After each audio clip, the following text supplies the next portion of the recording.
अस्सलाम वालेकुम जी की हाल है सारे दोस्तों का ठीक हो। लो जी काफ़ी दिन हो गए ने मैं बाहर नहीं निकलिया फिरन टुरन। मैं क्या चलो अज थोड़ा जिहा व्यू चैक करने यह दिहाड़े जेह्ड़ा नहीं थोड़े जे मॉल वाले ने, क्योंकि ये जेह्ड़े दिहाड़े ने इन्हां विच जनाब छुट्टियां होंदियां ने ज़्यादातर अगस्त का महीना है।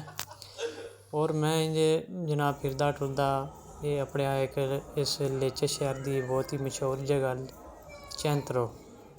लो जी जिसले चैंतरो दे विच मैं पहुंचा जनाब तो मैं वेख्या माशाल्लाह सोहने नज़ारे, दुनिया फिट हो रही है, लाइटिंग शाइटिंग लग रही है जनाब। ये जनाब फुल तैयार है। और इत्थे जनाब 23, 24, 25, 26 ते 27 तरीक ऐसे महीने दी ये जनाब स्टेज भी बने हैं। तो ये 5 दिहाड़े जनाब इत्थे मॉल शोल रवे दा।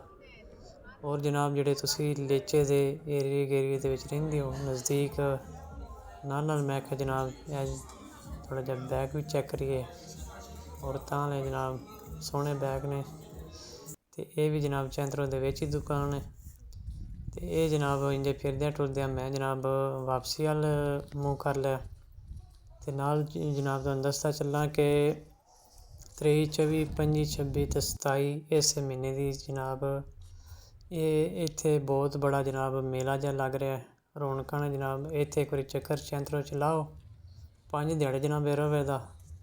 और नज़ारा जनाब बहुत ही खूबसूरत, बड़ी लाइटिंग शाइटिंग कीती है ते बड़ा माहौल जिहा बनाया। मैं जनाब इंजे फिरदे टुरदे वापस अपने घर दे कोल आ गया। अल्लाह हाफिज़।